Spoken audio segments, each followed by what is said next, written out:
Hello, friends and beautiful people. It's Catherine. Did you know that there's another kind of FOMO? So, for those of you who don't know the FOMO, the fear of missing out, right? It's a tactic that's used to get people to gain interest in something that, is maybe not in the best way to get someone interested in something because it's highlighting all the things they're going to miss out on if they don't take advantage of something right now and get in on this thing, right? And it's a really kind of toxic approach to gain interest in something, and it feels a little forced, right? And so when we're looking at things that we really want to present to other people, make palatable, make interesting, we want to come across as having something that is special or really unique. We can do all those things without the pressuring of, get in, get this, and have it all now. And it's really kind of a hyper-toxic and hyper-masculine way of approaching someone to gain interest or to get someone to do something that maybe they'll do it in the spur of the moment, and in a moment with not their best discernment being paid towards a decision that they're going to make, right? And so that can happen a lot in the coaching industry. We see it a lot. We see it as an approach in marketing quite a bit, and it's one of those practices, like many practices, that are starting to go away, or and they're going away because they're becoming so transparent in the kind of neediness or the desperate kind of nature behind selling or approaching people like that. And it's not very wholesome, is it? And it doesn't feel very genuine. It feels kind of flimsy and false in a lot of ways, the whole FOMO. But when we look at this as a polarized aspect, meaning there's another side of that, of FOMO, the fear of missing out, what I've learned to kind of cultivate since the beginning of this year, because I had a really hard time. I had a really hard time at the end of 2021 and through a good portion of 2022 so far, of disassembling and dismantling a lot of the things that I was doing in my business, a lot of things I was doing in my life. There was no stone unturned in terms of the things that I was looking at and evaluating and recognizing about myself and who I am and what I want, and all rolled up in kind of this dark night of the soul, deep, deep, deep rabbit hole exploration of self. But it did yield a lot of great information that has ended up benefiting me in a huge, huge way. And one of the things that I started exploring, and I realized that this is a function of a greater essence that's on the planet at this time, a greater energetic that is called the fun of missing out. Meaning intentionally taking things off of my plate, one at a time, and looking at each thing I'm taking off, and not like a clearing the table and blowing it all up kind of energy, although I did have a lot of those feelings. I just want to blow it all up throughout the first few months of this year. But it wasn't like a clearinghouse type of energy, not really, where I wanted to just clear everything off the table. It was like picking up the things that I was doing and looking at the things that I was doing in my life and in my business one by one. I'm going to share this to my group real quick because I think it will be really, really good for a lot of the women to hear. It was more like picking things up one at a time and really evaluating them, like turning it all around and looking at all sides and aspects of each thing that I was doing in my life that it just either didn't feel like it fit anymore, or it didn't feel aligned, or when I thought about it, it made me angry, or it made me feel inauthentic or disingenuous. it was like looking at all the things that I was doing one by one and being really honest, brutally so sometimes, and saying, you know what? That just doesn't fit anymore. And I don't really see it fitting in with where I'm going. Even if I don't have a finger on the pulse quite yet of exactly where I'm going. I know how I want to feel. I know the kind of experience I want to have with this life, or the kind of experience and exchange I want to have in my business. So FOMO for me I stopped looking at things like the fear of missing out, like I got to do all the things. Instead of looking at things that way, I started looking at the fun of missing out by clearing the deck a little bit, one by one, and cherry picking the things in my life that just were not working out, the things in my business that felt inauthentic and didn't fit ultimately with my vision and where I was going. And so I had to really sit with, well, what's my vision? You know, who do I really want to be? When I put my hand on my heart and I say 20 years from now, and I'll be 70, by the way, but when I put my hand on my heart and I say 20 years from now, I automatically conjure this vision of what I look like, the kind of people I'm surrounding myself with, the kind of quality of life that I've cultivated for myself. And it becomes a real kind of IMAX 3D surround sound kind of experience when I really give myself the time to sit with that and listen to it and have the vision of it and notice how that feels in my body. And all of that adds up to simplicity, a stripping down, a dismantling, a stripping away of the fat, the stuff that does not have any kind of resonance or essence for me, that holds something that I would recognize as fullness or completion or satisfaction or fulfillment. And so I called it FOMO, the fun of missing out, not the fear of missing out. And I started stripping away that stuff. And when I started stripping away a lot of that, I realized that there was so much more peace, that I was sleeping better, that a lot of anxiety was diminishing, that my skin was clearing up.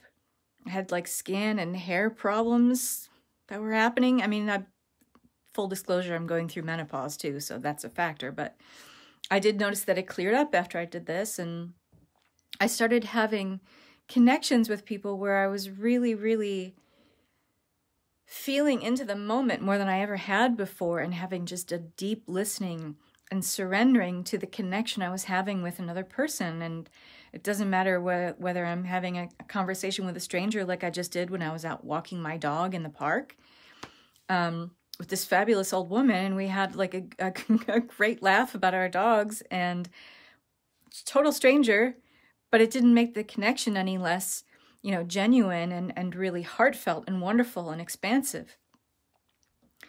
And I realized that by stripping away so much, what I was really stripping away was all that I'm not, and all that was really never going to find a place because it was inauthentic to begin with. So how could I ever give something a place within me if it was never meant to fit in the first place? And when we really get real with ourselves about all that, the fucking transparency and the clarity is through the fucking roof. I'm sorry to be so sweary, but it's insane. The kind of peace that it's like you open up the doors of your heart and you surrender to peace, and you surrender to the stillness, and you surrender to this quiet. And this is everything that led me to start teaching the mentorship, the spiritual mentorship that I'm leading throughout the rest of the year, which is called Tao of the Divine Disruptor. And the Divine Disruptor is symbolic of so many things. The Divine Disruptor is symbolic of, shutting ourselves up for a few minutes and stopping the crazy monkey mind from going 1,000,000 miles a minute, and putting the kibosh on that kind of balls to the wall type of thinking that has us in spun out anxiety all the time. So I was divinely disrupting that with peace. I was divinely disrupting that with taking a big, long look at my inner reality. Divine disruptor energy is really feminine essence. as we're just starting to talk about the solar feminine, the true organic feminine essence on this planet, which was always meant to be in integrity with the solar masculine, that's a divine disruptor energy too, big time. Divine disruptor energy is also visionary energy. It's being able to really look into the future and really be able to sit with, who am I there? What am I doing there? What is the quality of life I'm experiencing there? And how do I start cultivating this now? How do I start building this vision out? Reverse engineering it from this vision that, yes, I put my hand on my heart and said 20 years from now, but you could put your hand on your heart and say 10 minutes from now. It doesn't make any difference because time doesn't exist. But everything that started to come to the fore when I started to be in this energy of the fun of missing out, I realized I'm not fucking missing out on anything. And if I was missing out on anything, it was the ability to explore my genuine and very authentic nature of who I am in my stillness, in my rawness, in the vulnerability, without all the layers and veils of false self that I had built up over years and years of time. It's like you were living from the stillness. I am very much so, Crystal. And Crystal is in this mentorship, so she gets to have some of this yumminess and deliciousness as well. It's coming your way, lady. Get excited. So I wanted to talk about this. I'm feeling very chatty today, but it's because I'm very inspired, and I'm really just, I'm spilling out with joy and ecstatic release from my heart, and I want to share that with you, and I hope that comes across in this call. But I would like you to think about that in your life too. This FOMO, false paradigm of, the fear of missing out and everything that's inauthentic and maybe even a little sleazy about that sometimes, let's be honest. How can you change that and polarize that towards something that's softer and more feminine and more of an ecstatic release for yourself, the fun of missing out? What would that look like for you if you were to strip down to that bareness, the rawness, the nakedness of you without all the layers that we've built up because we think we have to be a certain person in this world at this point? We get to remake it all. And if you want to do it, a clearinghouse type energy and clear the table of everything and blow it all up, I want to let you know that you could do that too. And you still get to rebuild it. You get to rebuild as much or as little of you as you want, right? But the more raw and open and available we make ourselves, the more we allow what's really good, the essence on this planet of solar feminine, of the softness, of the purity of who we are, of the peace and the stillness of who we are, the more we allow that to come in and take hold and to find a home within us, because there's not a bunch of clutter mucking it up. So I hope this message has found you well. And if you're interested in getting in the spiritual mentorship, it's open enrollment through October of this year, because I'm teaching it as a year-long container. And we meet every Wednesday at 1 p.m. Pacific time in this group. We are going to be covering so many things in this. And it's going to be expansive. You're guaranteed to have your mind blown, because the way I teach, I like to stretch you. And have those revelations and aha moments of how you can start building out the FOMO, the fun of missing out, and get to redesign and have your visionary potential be realized, and start dreaming a bigger, bolder dream of who you are, because that's the big universal cosmic secret, that who you are is just one big dream and made up reality anyway. But we've always thought that someone else was in control of that or pulling the puppet strings of that. Nope. You are. And you get to blow it all up and redesign it all if you want to. Or you can take little baby steps and bite-sized chunks out of this reality of yours that you've cultivated and work with it over time, because we have a year to build this out and to really build a relationship with each other and cultivate that in this space as well, and be in the space of other like-minded women who are getting this support as they grow and enhance their vision of reality. So I'm super excited. I'm super yummy, feeling so yummy.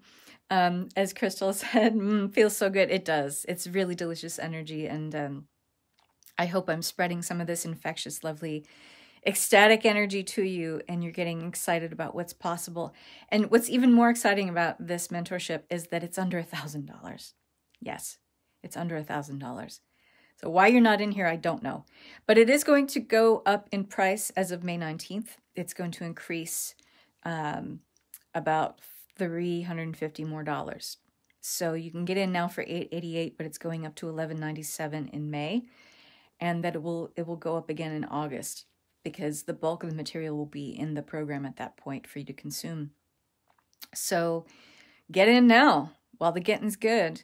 And I hope to see you in there. And I hope this message has found you well. And I'm wishing you lots of love and peace and stillness.